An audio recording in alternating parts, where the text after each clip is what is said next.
Police track down new leads in the search for Savannah Spurlock. We'll hear from her mother as she waits for answers. Dozens of federal workers call for an end to the government shutdown. Stop the shutdown now! Stop the shutdown now! Their message to Senator Mitch McConnell. Fewer babies are being born in Kentucky addicted to opioids. Why doctors say this is a sign the opioid crisis could be improving.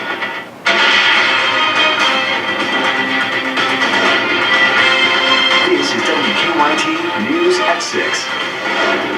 Good evening to you. It has been nearly 3 weeks since a Richmond mother was last seen leaving a downtown Lexington bar. Since then, police have tracked down leads in hopes of finding her. And with each passing day, Savannah Spurlock's mother says she's just holding on to hope that her daughter will be found alive. WKYT's Hillary Thornton has our top story at 6.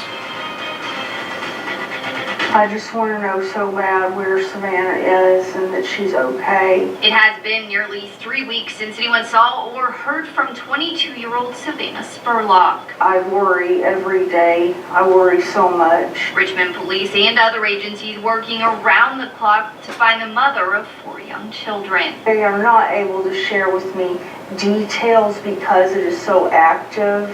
And I understand that. However, there were some noticeable developments yesterday. Police executing a search warrant at a home along Fallick Road in neighboring Garrett County. All police can say is that it is related to the search for Savannah. We do know they spent time inside the home searching other buildings on the property and towing the vehicle away. Police say the last place Savannah was seen was leaving the other bar on Limestone in Lexington. 3 men were seen with her there. A few days later, those men stopped by police in Garrett County. Savannah's mother is begging anyone with any type of information to contact Richmond police. I can't even explain the nightmare this is for us. While it's not easy as the days pass, Ellen Spurlock says she is remaining strong for her daughter and the rest of their family. My biggest fear is that something has happened to her, that she's being held against her will somewhere. And, but I have to hold on to a glimmer of hope and faith that she is okay. In Richmond, Hillary Thornton, WKYT. Now we want to take you back to how this case started. On January 4th, Savannah Spurlock was last seen leaving the other bar in downtown Lexington. 4 days later, Richmond police announced her missing persons case. On January 9th, the men last seen leaving with Savannah were stopped in Garrett County, and they were found in the truck seen leaving from that bar. Police questioned all 3, but have not been charged at this time.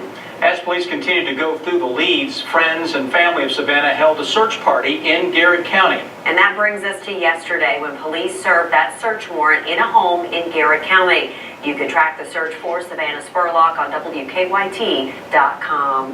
Well, it has been raining all day, and it won't be ending for the next few hours. You can see behind us that rain is just covering up most of the state. Here's a live look at Man of War Boulevard and Armstrong Mill. The rain coating some of the camera lens there. By late tonight, Chris says a lot of that rain will switch to something else. What do you think, Chris? Where are we at? Yeah, I think we are going to see a little period of some wet snow into much of the region. They can put down some slushy. Federal workers here in Lexington are calling on Senate Majority Leader Mitch McConnell to push through a bill to reopen the government. WKYT's Garrett Weimer was there as they protested outside of his office. Stop the shutdown now! Stop the shutdown now! With chants and signs, they made their mission obvious. Send our message loud and clear. Call the vote, reopen the government, and take care of the American worker. Dozens of federal workers, supporters, and even workers from other fields gathered at the Lexington office of Senate Majority Leader Mitch McConnell. They also tried to take a letter into the senator's office. They chanted in the building's lobby for several minutes before police stepped in. Everyone that is not employed here needs to exit the building. Workers in Washington also wanted answers and action from the Senate Majority Leader. A big crowd of protesters occupied the Hart Senate office building outside McConnell's office there. On the floor of the Senate, he spoke in support of the president's plan that would reopen the government. The president's made a comprehensive and bipartisan offer that would accomplish everything Democrats have said needs to be accomplished right now, immediately. A vote on that and a Democrat-backed plan should come Thursday, but are expected to fail. No paycheck, no peace. Folks here say they're tired of the games. Because these folks are not combatants in this fight. They are being held hostage. Politics aside, they want the shutdown over. Now. In Lexington, Garrett Weimer, WKYT. And for the first time, we're hearing from the Covington Catholic student caught in the center of a controversial video. Videos of Nick Sandman and other Covington Catholic high school students facing a Native American elder have sparked national criticism. New video shows the students being taunted by a group known as the Black Hebrew Israelites. Native American activist Nathan Phillips stepped in, he says, between the two groups to calm the situation down. On NBC's The Today Show, Sandman says he wishes he would have just walked away. As far as standing there, I had every right to do so. My position is that I was not disrespectful to Mr. Phillips. I respect him. I'd like to talk to him. I mean, in hindsight, I wish we could have walked away and avoided the whole thing. But I can't say that I'm sorry for listening to him and standing there. The Twitter account that first spread the video has since been removed. A Twitter spokesperson says user deliberately used misleading account information to manipulate public conversation. You can find our full coverage on this story now on WKYT.com. It has been 1 year since a deadly shooting inside Marshall County High School. Bailey Holt and Preston Cope were killed along with several other students who were hurt. The school held a remembrance assembly today to mark the anniversary. Today, Governor Bevin tweeted, quote, "Marshall County continues to be in our hearts as we remember the lives lost and those injured by a senseless act of violence." A sign that the drug epidemic may be turning a corner. State health officials say the number of babies born dependent on drugs is making a slight decline in Kentucky. Doctors say even a small improvement is a good start. WKYT's investigative reporter Miranda Combs has the story. Mary Coggin's work says a lot about her life. So this is my mother's, a lot of her history in this quilt. Coggins is a quilter by trade. Each piece of fabric is unique. These pieces are from the 40s back. But she can make them all fit together like they were meant to be. If we don't come up here on a day, are we going to Granny's? Are we going to Granny's? Coggins' daughter, Melinda, and her children come to stay with her every day. Isabella is 3. She is part of the young generation of NAS babies. That stands for neonatal abstinence syndrome, which means when she was born, she was dependent on drugs because her birth mother did drugs while pregnant. Melinda adopted her. A child should have to go through that. You know, when you're an adult and you make a decision, the effects are on you. It just breaks my heart that so many people make these decisions and these children suffer. Melinda also adopted Grayson, who was at school during our visit. He was born with everything from marijuana to opioids in his system. The doctor said, I don't know how this kid's alive when he got the talk screen back. And there were days that the only thing I could do was sit in a warm shower, clothed, holding a baby, clothed, and just the water, that was all that would calm him down.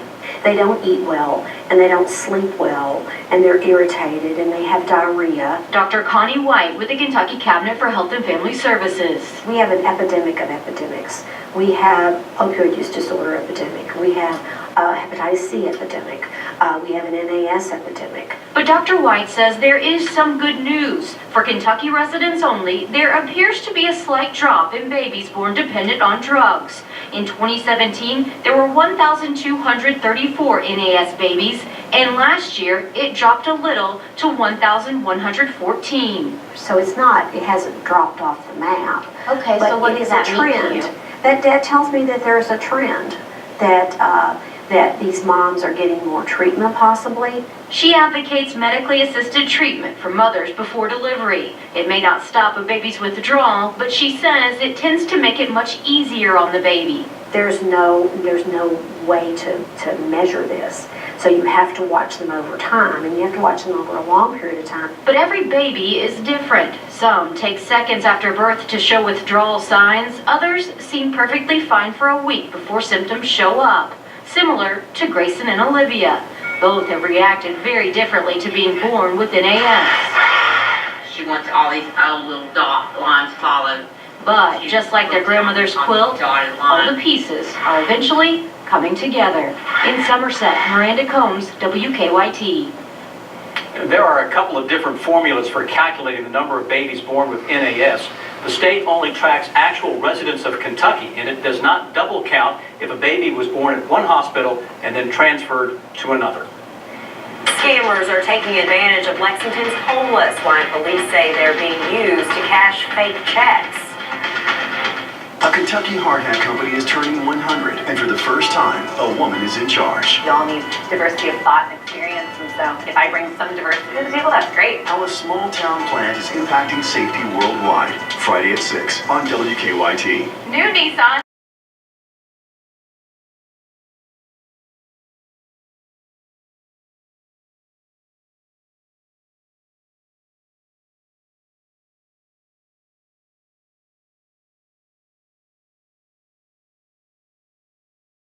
When the show begins, a pre-produced open rolls along with teases of what stories are coming up. Dozens of federal workers call for an end to the government shutdown. Of all the stories in your show, you want to pick 2 or 3 that you think will grab everyone's attention the most to make them want to stick around and watch. Could be improving. The pre-produced show open with the show's name never changes. It's always the same. Good evening to you. It has been nearly 3 weeks since... Show opens with a 2-shot of the anchors with a lower third graphic of their names. Right now they are reading the intro, the introduction, to a package, which is a pre-produced story. Hillary Thornton has our top story at 6. Packages, as you know, are those self-contained stories that stand alone, just like you created first semester. Now we want to take you back to how this case started. This is the on-camera tag. A tag is that last bit of information that comes at the end of a story. On January 9th, the men last... Using the inverted pyramid method of writing, the story starts with the most current, up-to-date information. But you can't assume anyone and everyone knows the entire story. So in this tag, which is longer, they have done a timeline recap of the story, bringing everyone up to speed on how this all happened. WKYT.com.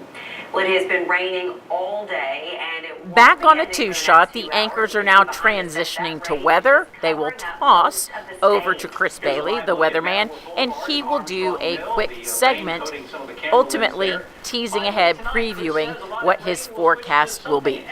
What do you think, Chris? Where are we at? Yeah, I think we are going to see a little period of some wet snow in much of the region. They can't put down... Here in Lexington are calling on Senate Majority Leader Mitch McConnell to push through a bill to reopen the government. WKYT. Here is another anchor introduction, which is followed by a self-contained reporter package.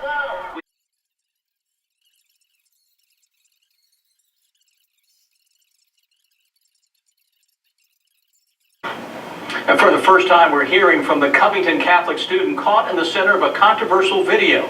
Videos of Nick Salmon and other Covington Catholic... Coming out of that story, we have a VOSOT on the Covington Catholic students up in Washington, D.C. Native American activist Nathan Phillips stepped in, he says. Following the VO, we have the student soundbite. That is the SOT. After the soundbite, instead of having an on-camera tag, they just continue the VO Again, it's still called a tag, but it has just that little bit of extra information to wrap up this story. It has been 1 year since a deadly shooting inside Marshall County High School. Bailey Holt and Preston Cope were killed along with several other students who were hurt. The school Next we have another VO that is then followed by an anchor intro to another reporter package, a self-contained story. May be turning a corner. State health officials say the number of babies born dependent on drugs is making a slight decline in Kentucky. Notice how the anchor intro sets up the story so we know what we're about to see. Miranda Combs has the story. Mary Coggins' work says a lot about her life. So this is my mother's, a lot of her history in this quilt. Coggins is a quilter by trade. Each piece of fabric is unique. These pieces. This story is set up by personalizing it, introducing us to someone, letting us get to know them before it actually gets into the nuts and bolts of the story. Going to Granny's Coggins. Once the story is over, they go back on camera to the anchors, who again provide a tag to the story with a little bit of extra information. The state only tracks actual residents of Kentucky, and it does not double count if a baby was born at one hospital and then transferred to another. Scammers are taking advantage of At the end of the block, they tease ahead to a couple of stories, hoping you will stick around. A Kentucky hard hat company is This commercial break begins with a promo, which is basically another tease, but it is promoting an upcoming story on another day. Worldwide, Friday at 6 on WKYT.